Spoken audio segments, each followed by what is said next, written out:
Hello, welcome to a new lesson. Let's continue to learn about the 3D options here on After Effects. Okay, so I have this nice illustration that you can find on Freepik here, and I will make all of these layers 3D. So far, so good. They are 3D. If I rotate them, I can see how they act on the 3D space. And take a look at what happened here.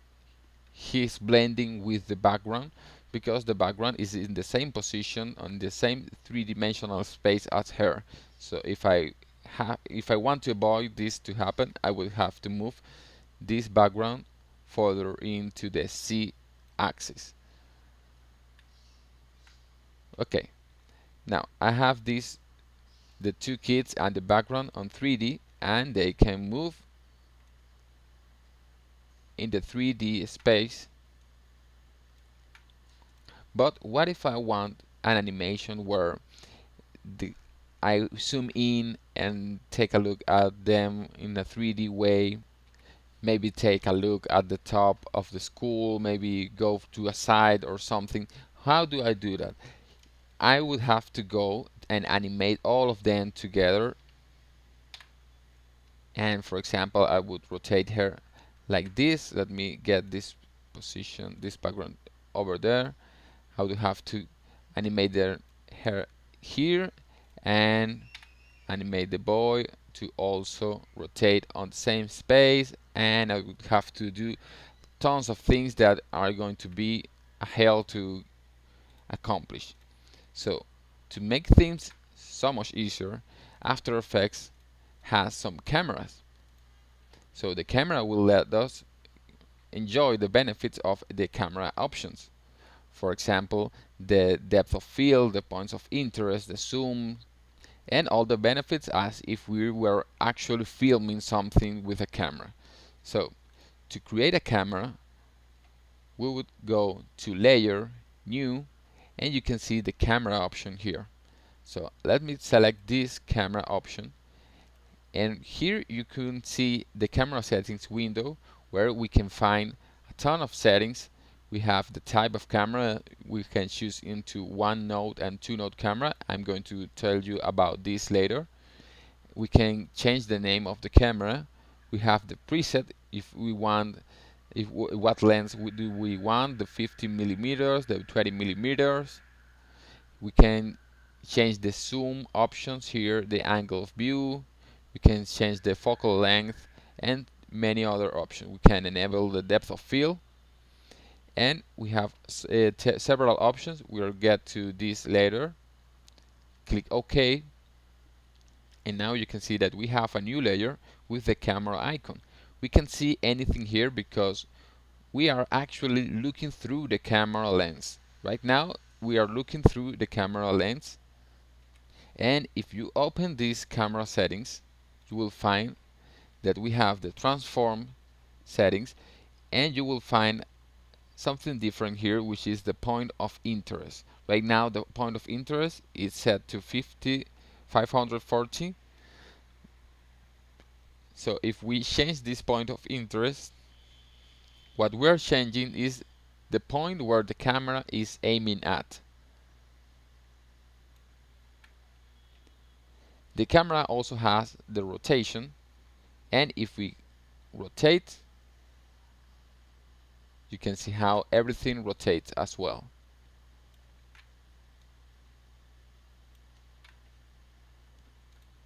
I also have the camera options where I can zoom in or zoom out.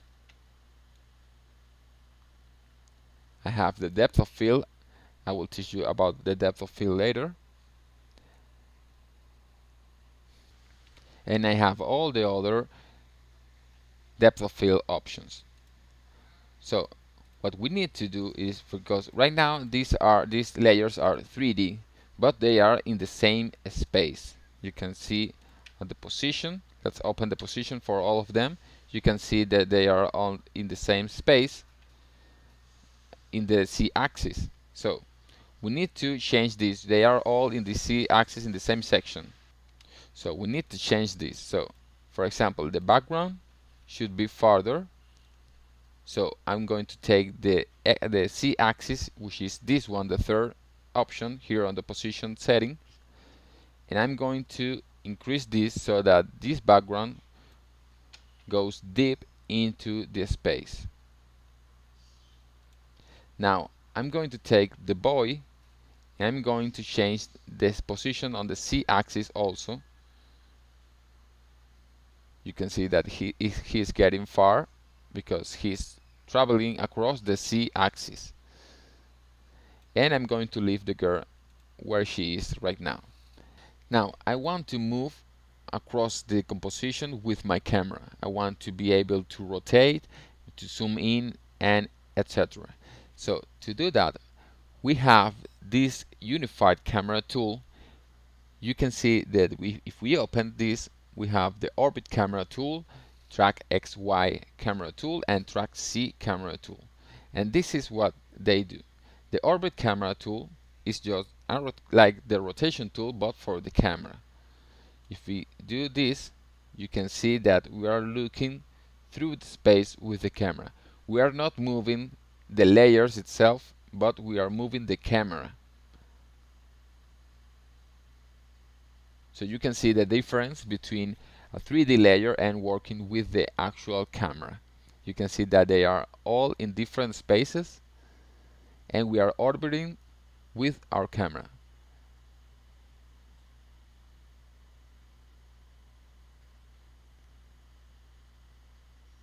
We also have the track X and Y camera tool. And what this does is that we can pan over on the X axis or on the Y axis.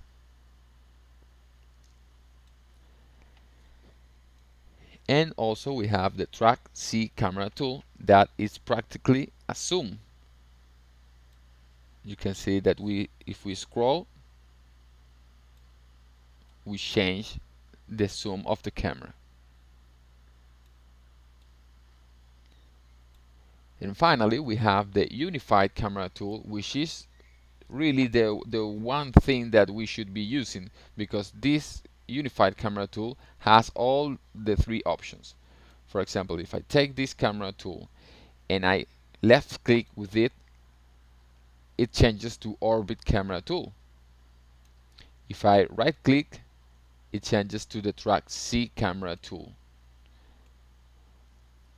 And if I hit the scroll button on my mouse, it will change to track X and Y camera tool.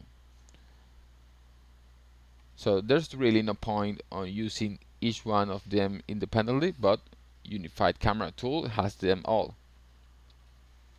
Now all these camera options can be animated, of course. For example, we can click on the zoom stopwatch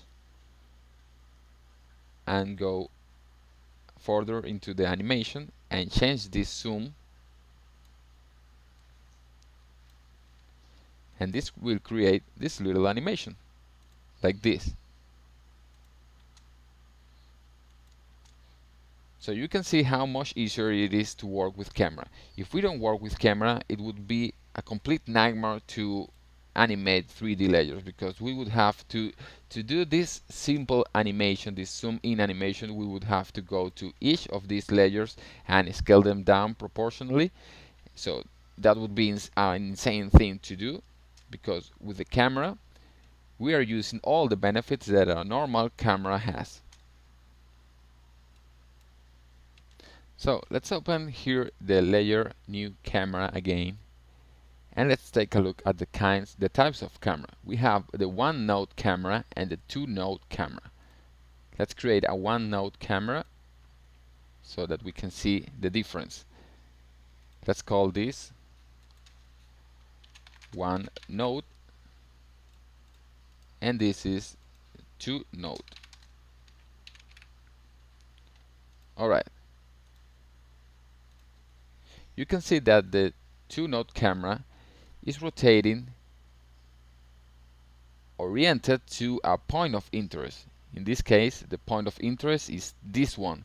You can change the point of interest here, where you want it to be. And right now, what we're seeing, what we're looking at directly, is the point of interest. So if I change the orientation of the camera, it will always be pointing at the point of interest. If I move with the orbit tool, you can see that it's always moving oriented to the point of interest. Now, with the one node camera, it's different. This camera rotates around itself. You can see that it's rotating around itself.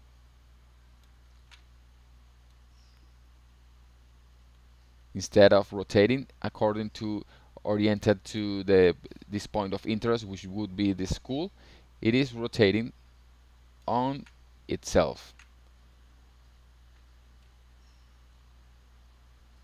So that's the main difference between the one node and the two node camera. I would suggest that you use the two node cameras because it's easier to manage, and we need to have the point of interest so that we can create some more amazing animations. For example, if I want to create an animation where the camera rotates like this and goes all the way back to the beginning, I would suggest to use the two node camera, because that way we won't ever lose the point of interest that the camera has, like this. Now let's go to the next lesson, where I will teach you a very important matter, which is the 3D views, and we can understand more of how the camera works on After Effects. So let's go to the next lesson.